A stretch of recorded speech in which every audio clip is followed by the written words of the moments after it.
আমরা সেই উদাহরণ নিয়ে এসেছি। কিন্তু ধর্ষণ কি শুধু আসিয়াই হয়েছে? এছাড়াও অনেক অনেক ধর্ষণের খবর আমরা জানি, যার জন্য আমরা আন্দোলন করেছি কিন্তু বিচার আমরা পাইনি। তো আমার মনে হয় যে এই উদাহরণকে কেন্দ্র করে আমরা এমন কোনো সরকারি স্টেপ নিই যার কারণে আমাদের পরবর্তীতে আর ধর্ষণের মতো ঘটনার আমাদের শিকার হতে হবে না, বা এইরকমভাবে আমাদের আর মানববন্ধন করতে হবে না। ধর্ষণের বিচার আমরা চাই। আর আমি বলতে চাই যে ধর্ষক গ্রেফতার হয়েছে, কিন্তু ধর্ষকের বিচার কি হয়েছে, বা বিচার যদিও হয়ে থাকে আমরা কিন্তু সেটা আমাদের কাছে খুব ভালোভাবে আমাদের কাছে আসে না। আমি এখন বলবো যে যেহেতু গ্রেফতার হয়েছে সেহেতু 15 দিন 20 দিন একটা আলটিমেটাম দেওয়া হোক, তার মধ্যে খুব দ্রুততার সাথে এই প্রসিডিউরটা যেন কার্যকর হয়।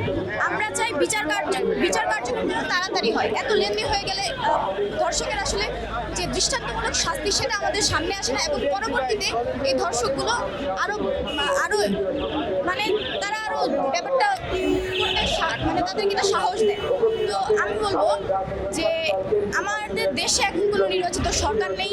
আমাদের যে সরকার আছে, তো আমাদের এই সরকারের উচিত আমাদের যেন নির্বাচিত একটি সরকার দেয়, নির্বাচন দেয়। একজন নির্বাচিত সরকারের পক্ষে সম্ভব দেশের সকল ল অ্যান্ড প্রসিডিউর ঠিকঠাক মতো চালানো।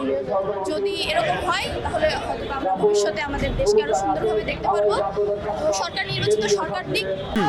নাসির, আপনারা পরবর্তীতে কোনো কর্মসূচি দেবেন কিনা? আজকের উদ্দেশ্য কি এই কর্মসূচি? এটি হচ্ছে, আপনি দেখেছেন যে গত কয়েক মাস ধরে আইন শৃঙ্খলা চরম অবনতি হচ্ছে, এবং বিশেষ করে যে নারী নির্যাতনের যে ঘটনা এটি প্রতিনিয়ত ঘটছে। আজকে আমরা গণমাধ্যমে দেখেছি যে প্রতিদিন প্রায় এই ফেব্রুয়ারি মাসে, গত যে ফেব্রুয়ারি মাস গেছে, প্রতিদিন 12টি করে ঘটনা যে থানায় অন্তর্ভুক্ত হয়েছে। তার মানে কত সংখ্যক নারী নির্যাতনের ঘটনা আমরা দেখছি, যে মাগুরাতে একজন শিশুকে কিভাবে গণধর্ষণ করা হয়েছে, এবং সার্বিকভাবে ফরিদপুরে হয়েছে। তারপর আমরা চট্টগ্রামে দেখেছি এই যে আইন শৃঙ্খলা বাহিনী যে অবনতি হচ্ছে, নারী নির্যাতনের ঘটনা বারবার ঘটছে, প্রতিদিনই কয়েকটি ঘটছে। সরকারের পক্ষ থেকে যে শক্ত অবস্থান সেটি কিন্তু আমরা এখন লক্ষ্য করছি না। সেজন্য বাংলাদেশ জাতীয়তাবাদী ছাত্রদল সারা দেশের প্রায় 3500 শিক্ষা প্রতিষ্ঠানে আজকে নারী নির্যাতন বিরোধী যেন না হয়, সেজন্য আজকে আমাদের শান্তিপূর্ণ মানববন্ধন হচ্ছে। এটি কেন্দ্রীয়ভাবে পুরো হাইকোর্টকে ঘিরে আমরা শান্তিপূর্ণ মানববন্ধন করছি, যেন এই ঘটনা বারবার না ঘটে। সরকার যেন শক্ত অবস্থান গ্রহণ করে, বিচার প্রক্রিয়া যেন দ্রুত ত্বরান্বিত হয়, এবং কোনো আসামি যেন আইনের কোনো ফাঁক বের করে না যেন বের না হতে পারে, সেজন্য আজকের এই মানববন্ধন।